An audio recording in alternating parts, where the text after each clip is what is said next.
মা শবরী, তার গুরু ছিল মাতঙ্গ মুনি। মাতঙ্গ মুনি মা শবরীকে বলেছে, শবরী, যখন মাতঙ্গ মুনি দেহ ত্যাগ করবে, শবরীকে বলেছিল, শবরী, আমার তো যাওয়ার সময় হয়ে গেছে, এবার আমায় বিদায় দাও। শবরী গুরুদেবের চরণ ধরে কাঁদছে, গুরুদেব, ও গুরুদেব, আপনি যদি না থাকেন তাহলে আমি কার কাছে থাকবো? আমার শবরীর কথা শুনেছে? রাম ভক্ত শবরী, শুধু তার ওইটুকুই শুনি, কিন্তু তার এক করুণ কাহিনী আছে।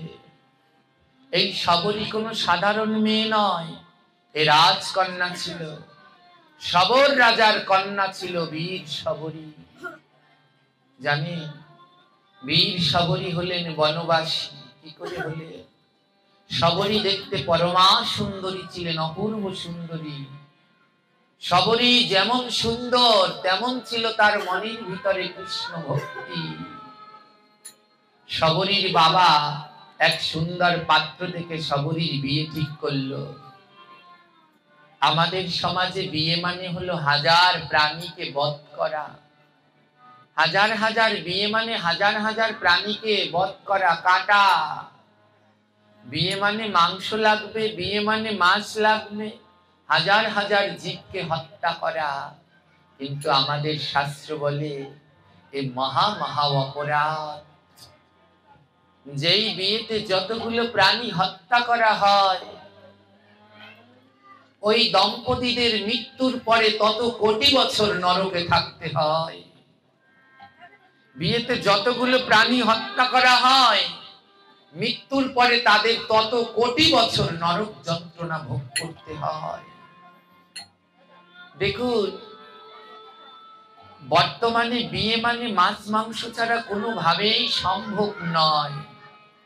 হ্যাঁ, আমি 4টা কুসংস্কারের বিরুদ্ধে যুদ্ধ করি। আমার জীবন যতদিন থাকবে এর বিরুদ্ধেই আমি চলবো।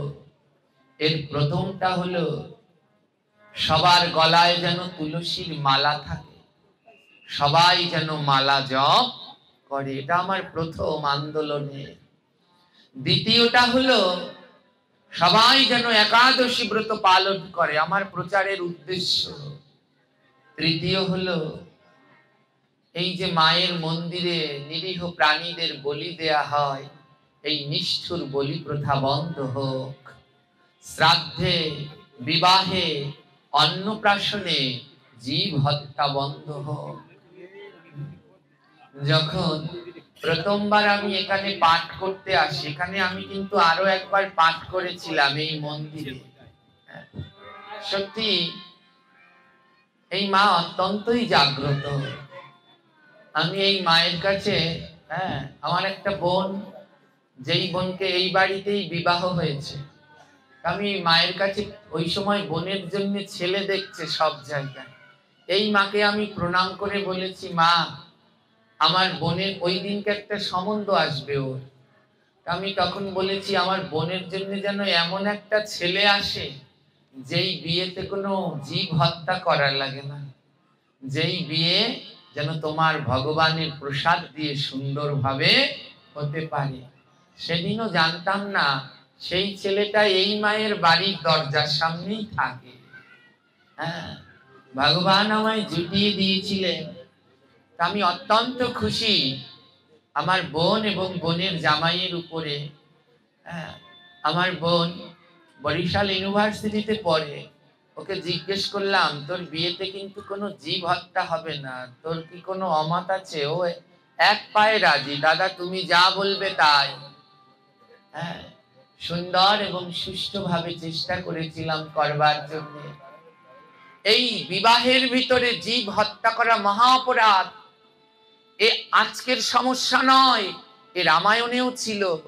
শবরীর বিবাহে হাজার প্রাণীকে হত্যা করবার জন্য, রাজার মেয়ে তো হাজার প্রাণীকে হত্যা করবে। বিয়ে মানেই মাছ মাংস লাগবে, হাজার প্রাণীকে হত্যা করবার জন্য শবর রাজা ওই বাগানের ভিতরে প্রাণীগুলোকে বেঁধে রেখেছে।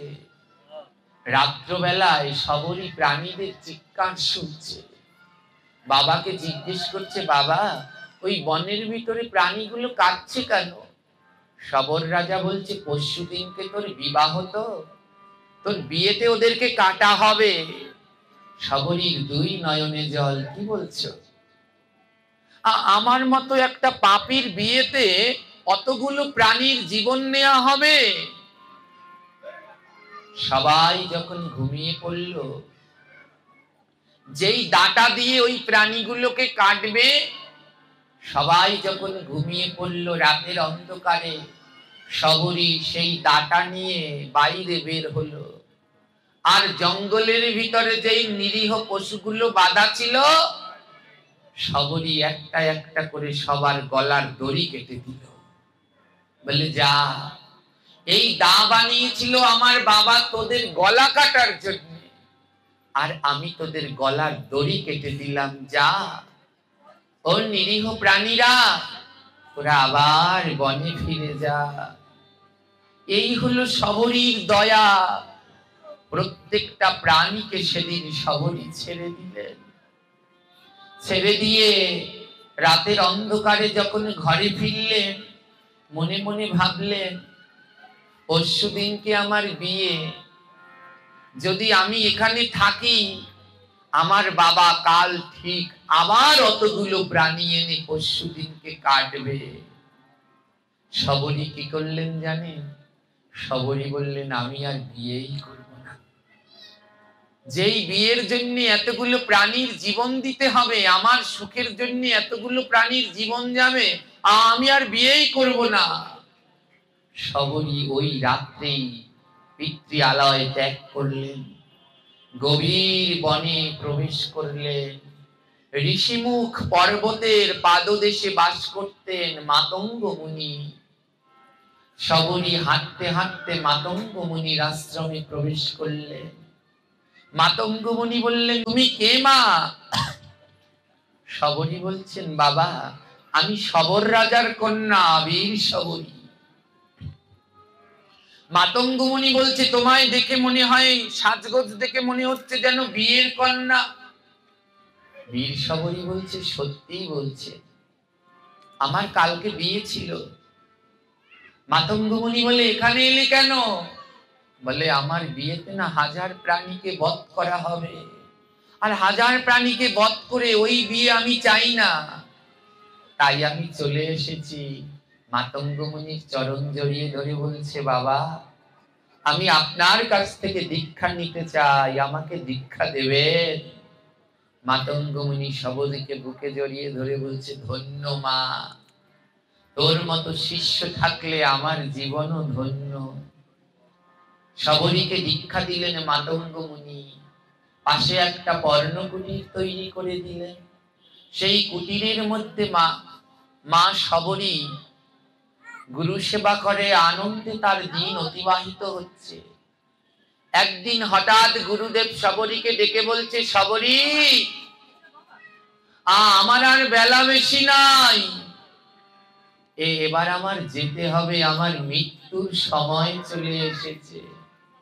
শবরী গুরুর চরণ ধরে বলছে, গুরুদেব আপনি যদি আমায় ছেড়ে চলে যান, আমি কার কাছে থাকবো?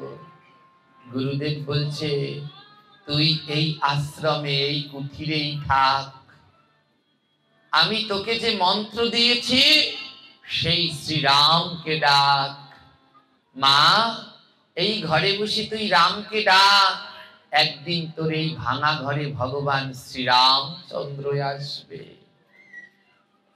তোর ঘরে রামচন্দ্র আসবে।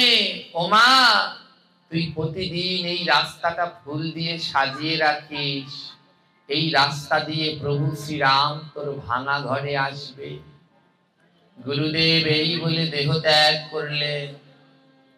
বীর শবরী সেই দিন থেকে দুটি নয়নের জল দিয়ে, গুরুদেব বলেছে এই রাস্তায় রাম আসবে, বীর শবরী প্রতিদিন সেই দিন থেকে 2 নয়নের জল দিয়ে ওই রাস্তাটা ধুয়ে দিতেন।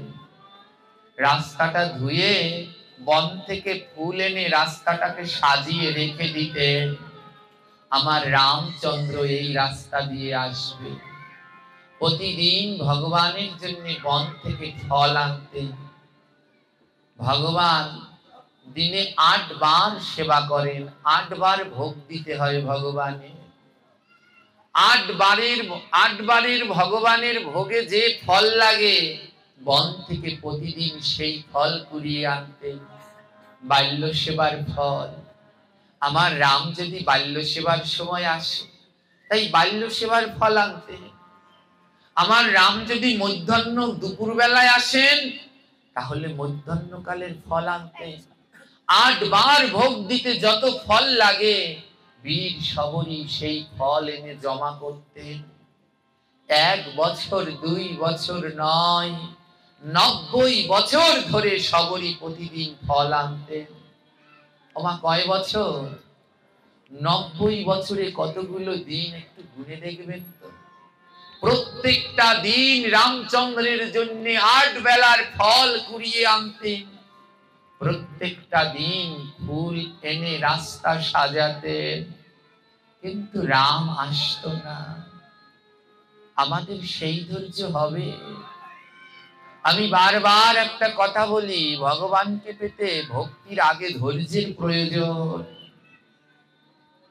৯০ বছর ধরে শবরী রাস্তা সাজালো, ফল কুড়ালো। একজন একদিন বলে, ও শবরী, ৯০ বছর ধরে তো ফল কুড়ালে, রাস্তা সাজালে, কই তোমার রাম তো এলো না? শবরী বলে, শোনো, আমার গুরুদেব মৃত্যুর আগে, দেহ রাখার আগে বলে গেছে রাম আসবে। গুরুর কথা কোনোদিন মিথ্যা হয় না। আজ হোক কাল হোক, আমার প্রভু শ্রীরাম এই রাস্তা দিয়ে আসবে। আমি যে ফল আনি, আমার প্রভু ঠিক সেই ফল সেবাও করবে। ৯০ বছর ধরে শবরী ফল আনলেন, রাস্তা সাজালেন। যৌবন থেকে শবরী এবার বৃদ্ধ হয়ে গেলেন, হাঁটতে পারে না আগের মতো। একটা লাঠি তার সম্বল, লাঠিটাই ভর দিয়ে শবরীকে হাঁটতে হয়। যেই দিন ৯০ বছর পূর্ণ হলো, শবরী মনে মনে ভাবছে, ও এবার বুঝেছি তুমি কেন আসো না ভগবান। আমি যেই ফুলগুলো দিয়ে তোমার জন্য পথ সাজাই, ওই ফুলগুলো বড় শক্ত। ও গোবিন্দ, তোমার চরণটা তো বড় নরম, যদি ওই শক্ত ফুলের উপরে চরণ দিলে তোমার নরম চরণে ব্যথা লাগে, তাই তুমি আসো না। তবে আজ আর শক্ত ফুল দিয়ে রাস্তা সাজাবো না। আজ শবরী মা আমার বন থেকে নরম ফুলের রেণু পাপড়ি এনে রাস্তাটা সাজালেন। আর রাস্তা সাজাচ্ছে আর বলছে, ও প্রভু, আজ নরম ফুল দিয়ে রাস্তা সাজিয়েছি, আজ তুমি এসো। যেই দিন সেই নরম ফুলের রেণু দিয়ে শবরী রাস্তা সাজালেন, সেই দিন সত্যি সত্যি রাম আর লক্ষণ শবরী সেই ভাঙা ঘরে আসে।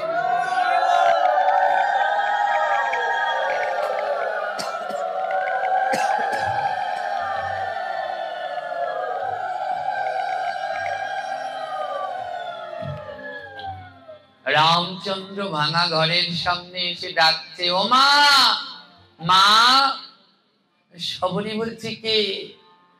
আমাকে তো মা বলে ডাকার এ জগতে কেউ নেই, ভুল শুনেছি বোধহয়।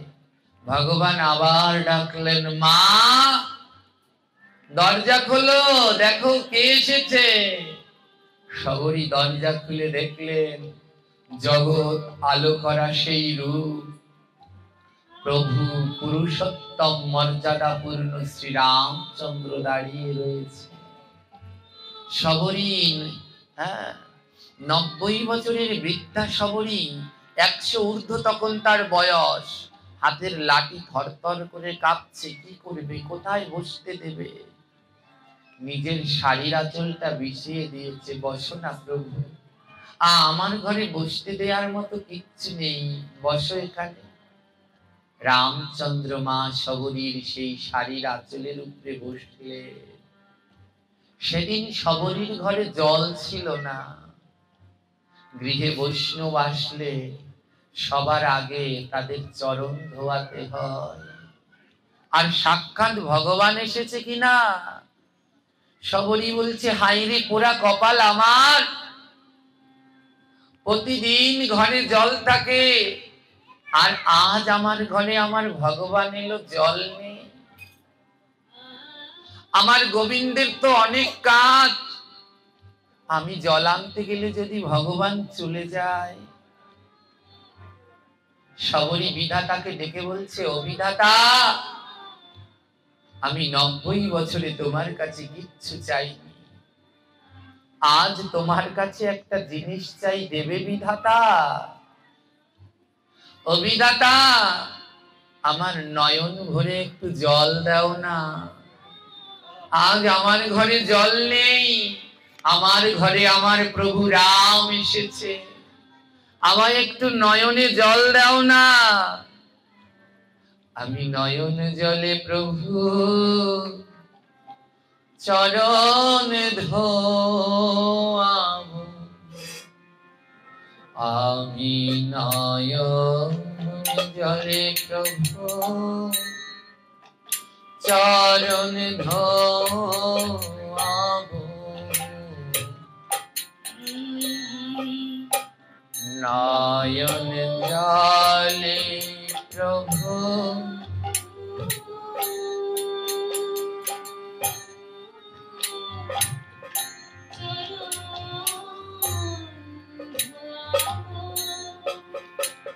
বলে, এই চরণ কোথায় পাবো?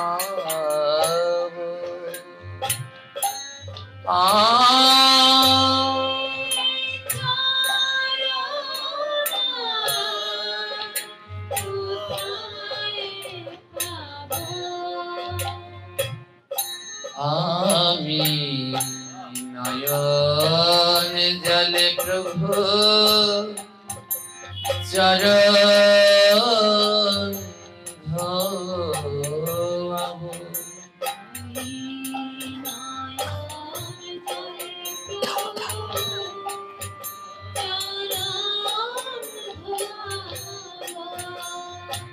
আজ দুটি নয়নের জল দিয়ে প্রভু শ্রীরামের চরণ দুটি ধুইয়ে দিল বৃদ্ধ শবরী। ও রাম, ও বাবা, একটুখানি বসো, আসবার কালে না জানি তোমার চরণে কত কষ্ট লেগেছে, দাঁড়াও, আমি তোমার জন্য খাবার আনি। মা শবরী প্রতিদিন বন থেকে ফল কুড়ায়, আর প্রত্যেকটা ফলের এক কামড় আগে নিজে খায়, খেয়ে দেখে ফলটা মিষ্টি কিনা। যেই ফল মিষ্টি সেই ফল রামের জন্য জমিয়ে রাখে, যেটা তিতা সেটা ফেলে দেয়। আজ সেই খাওয়া ফল, প্রত্যেকটা ফলের এক কামড় করে খাওয়া, সেই খাওয়া ফল এনে রামচন্দ্রের কাছে দিয়েছে, আর বলছে, মা শবরী বলছে, খাও। ও প্রভু রাম, নাও নাও, এই ফল সেবা করো, এবারও মিষ্টি ফল সেবা করো, তোমার ভালো লাগবে। রামচন্দ্র দুটি নয়ন থেকে জল ঝরছে, আর সেই এটো ফলগুলো রামচন্দ্র সেবা করছে। পাশ থেকে লক্ষণ বলছে, দাদা, তোমার কি মতিভ্রষ্ট হলো? দেখো কেমন এক বৃদ্ধ, গায়ে কেমন নোংরা বসন, ধুলো মাটি মাখা গায়ে, তার সেই খাওয়া ফল তুমি খাচ্ছ? তুমি ভুলে গেছে তুমি দশরথ নন্দন। ওই ধুলোবালি মাখা বৃদ্ধা, তার মুখের সেই এটো ফল খাচ্ছ তুমি, জগতের লোক কি বলবে? রামচন্দ্র বললেন, লক্ষণ, শুধু এটো ফলটা দেখলে, ভক্তি দেখলে না? লক্ষণ বললে, বুঝলাম না। বলে, আসো। রামচন্দ্র লক্ষণের হাত ধরে শবরী মায়ের ঘরের পিছনে নিয়ে গেলেন। আর যখন শবরী মায়ের সেই আনা ফল মা 90 বছর ধরে এনেছে, তো যখন শবরী মা দেখলো সেই ফল রামচন্দ্র সেবা করছে, তাই দেখে বৃদ্ধ মা শবরী অচৈতন্য হয়ে পড়ে গেছে, অচৈতন্য হয়ে পড়ে রয়েছে, জ্ঞান নেই। এই সুযোগে লক্ষণ রামচন্দ্রকে বলছে, এই এটো ফল কেউ খায়? রাম বলে, ভক্তিটুকু দেখলে না, এটোই দেখলে, আসো। লক্ষণের হাতটা ধরে রামচন্দ্র শবরীর ঘরের পিছনে নিয়ে গেলে। আর ঘরের পিছনে গিয়ে দেখে ওখানে দুটি পাহাড়, একটা ফলের পাহাড়, ফল ফল দিয়ে একটা পাহাড় করা, আরেকটা ধুলা দিয়ে পাহাড় করা। লক্ষণ জিজ্ঞেস করলেন, দাদা এখানে এত ফল কেন? রামচন্দ্র বললেন, জানো লক্ষণ, এই শবরী 90 বছর ধরে ফল জমা করেছে। 8 বার সেবা করতে, প্রত্যেক বেলায় আমার যেই কয়টা ফল লাগে, 8 বার সেবা করবার জন্যে যত ফলের প্রয়োজন হয়, 90 বছর ধরে মা শবরী সেই ফল জমা করেছে। 8 বার সেবা করতে, দেখুন প্রত্যেকবার সেবা করতে একজনের কতটুকু ফল লাগে। ওরকম 8 বার সেবা করতে যত ফল লাগে, সেই ফল জমাতে জমাতে ফলের একটা পাহাড় হয়ে গেছে। লক্ষণের দুটি নয়নে জল ঝরছে। আহা দাদা, আমি বুঝতে পারিনি শবরীর মায়ের এমন ভক্ত, আমি বুঝতে পারিনি এই শবরী মায়ের এমন ভক্তি আমি বুঝতে পারিনি, দাদা আমায় ক্ষমা করো। লক্ষণ কাঁদছে শবরীর ভক্তি দেখে। একটু পরে রামচন্দ্রকে বলছে, দাদা একটা কথা জানার বড় ইচ্ছে। বলি কি? আমরা যদি বন থেকে ফল আনি, ওই ফল যদি ঘরের ভিতরে 5-6 দিন রাখি, তাহলে ফলগুলো শুকিয়ে যায় কিংবা পচে যায়। কিন্তু এখানে তো দেখি সব ভিন্ন। 90 বছর ধরে মা শবরী যে ফল এনেছে, একটা ফলও তো শুকায়নি। ফলগুলো আজও কেমন করে তাজা দাদা। 90 বছর ধরে ফল আনলো, আমার থাকে 10 দিনের বেশি কোনো ফল শুকিয়ে যায় না, শুটো হয়ে যায় তো। লক্ষণ বলে, আমরা আনলে তো 10 দিনও থাকে না। মা শবরী 90 বছর ধরে ফল আনলো, একটা ফলও তো শুকায় নাই দাদা। শবরী মা কি কোনো জাদু জানে? রামচন্দ্র বলে, নারী লক্ষণ, শবরী মা কোনো জাদু জানে না, তবে নয়ন জলে ভাসতে জানে।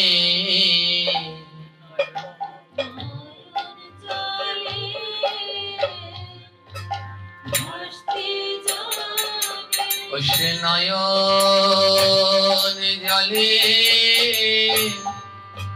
ভাসতে জানে, নয়ন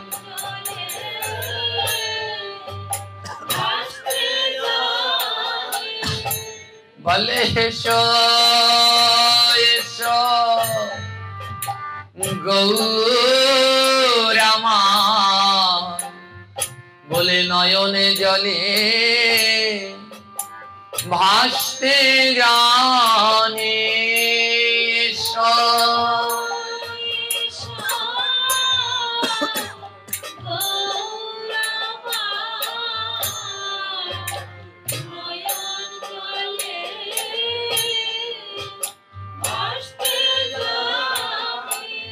বলে এসো এসো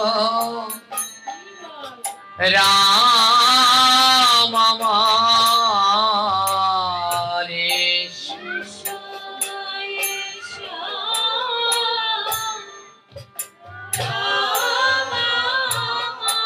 সে নয়ন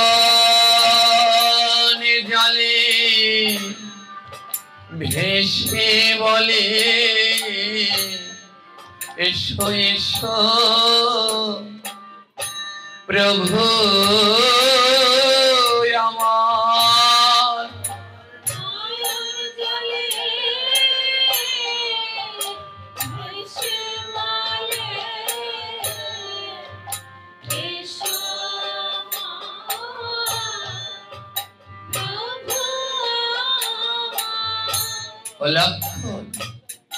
আমার শবরীমা কোনো জাদু জানে না, সে নয়ন জলে ভাসতে জানে। সারাদিন 8 বেলার ফল কুড়িয়ে এইখানে জমা রাখতো, আর রাত্রবেলায় ওই ফলগুলোকে বুকের মাঝে জড়িয়ে ধরে নয়ন জলে ভাসতো। আর ওই নয়নের জলে 90 বছর ফল তাজা রয়েছে, একটা ফল নিতাই গৌর হরি বলে শুকায়নি।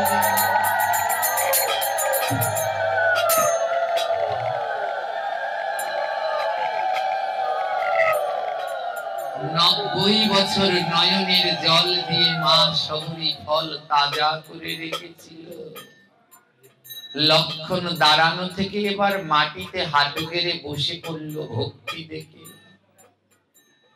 লক্ষণ বলল, দাদা 90 বছর নয়নের জল দিয়ে এই ফলগুলো ভিজিয়ে রেখেছে, এত জল মা শবরী কোথায় পেল? কোথায় পেল এত জল? প্রভু শ্রীরাম বলে, জানিস লক্ষণ, এ জগতে সবার নয়নে জল ঝরে না, সবার নয়নে জল ঝরে না। বলে, কাদের নয়নে জল ঝরে দাদা? প্রভু শ্রীরাম বলে, কাদের নয়নে জল ঝরে জানিস? যারা ভক্তের অঙ্গ পরশ করে, ভক্তের অঙ্গ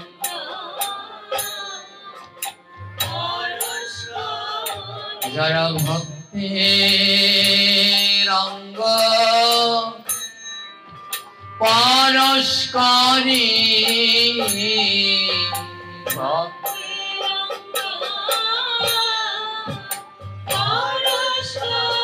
বলে তাদের নয়নে জল ধরে। যারা ভক্তের অঙ্গ পরশ করে, তাদের নয়ন হরিবল হরিবল।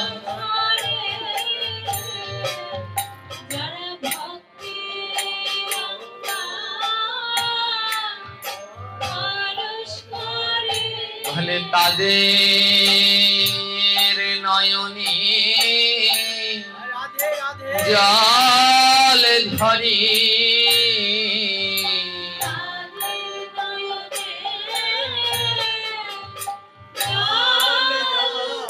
যারা ভক্তের অঙ্গ পরশ করে, ওরে তাদের নয়নে জল ধরে।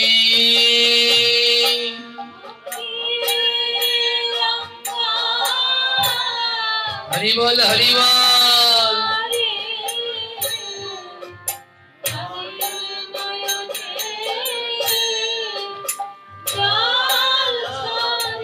যারা ভক্তের রাঙ্গা চরণে ধরে, ভক্তের রাঙ্গা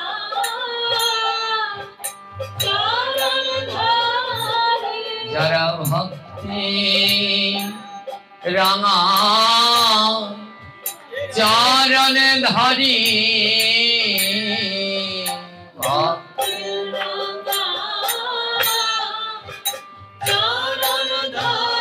বলে তাদের নয়নে জল ঝরে। ভক্তির রঙা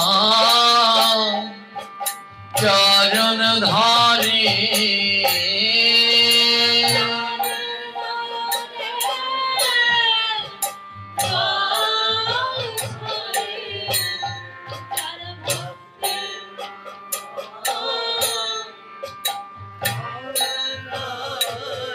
যারা বলে আয়াই ভক্ত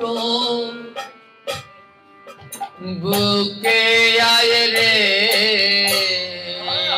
আয়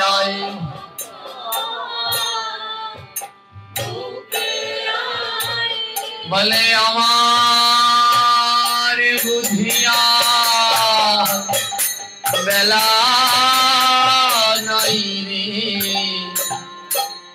আয়াই ভক্ত বুকে আইলে আমার হরিবল হরিবল নিতাই গৌর প্রেমানন্দে একবারে গৌর হরিবল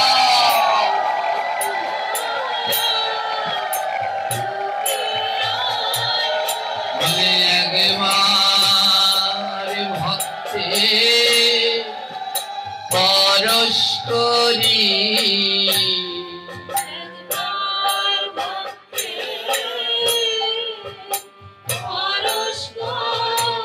তোরা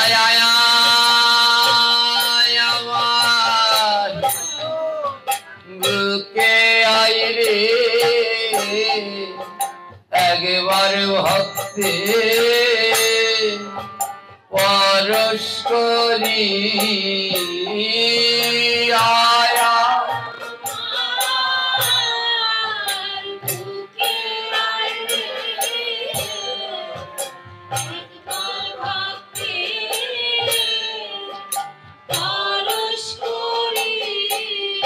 নব্বই বছর ধরে ফল জমানোর পরে বীর শবরী পেল প্রভু শ্রীরামের দর্শন। তাহলে একবার ভাবুন তো আমাদের গতি কি হবে। 90 বছর ধরে শবরী 8 বেলার ফল জমা করেছিল, আর আমরা ভগবানকে এক বেলা একটা বড় গেলাসে জল দেই না, একটা বড় গেলাসে জল দেই না। প্রত্যেকের ঠাকুর ঘরে গেলে এই ছোট্ট ছোট্ট গেলাস ওতে করে আমরা ভগবানকে জল দেই। মনে রাখবে, যাদের ঘরে এই ছোট ছোট গেলাস আছে কোনো কায়দায় এই ক্ষমা পাবেন না। মৃত্যুর পরে যখন ওই কাঠগড়ায় গিয়ে দাঁড়াবেন, ওই জায়গাটা তো বড় ভয়ঙ্কর। সেদিনকে একটা ভিডিও দেখলাম, নরকে যাচ্ছে, ওই বৈতরণীর রাস্তায় যাচ্ছে, যাওয়ার পথ কত কঠিন। যখন মৃত্যুর পরে আমরা রওনা দেব, তখন সূর্যটা থাকবে আমাদের মাথার 4 আঙ্গুল উপরে। কত আঙ্গুল? এখন কত হাত উপরে? হাজার হাজার লক্ষ লক্ষ কোটি গুণ উপরে রয়েছে। তাতেই গরম সহ্য করতে পারছেন না, কত ফ্যান কত পাখা। আর মৃত্যুর পরে সেই দিন সূর্যটা থাকবে মাথার 4 আঙ্গুল উপরে। চিন্তা করেন সেদিন কত কষ্ট হবে, যন্ত্রণায় ছটফট করব।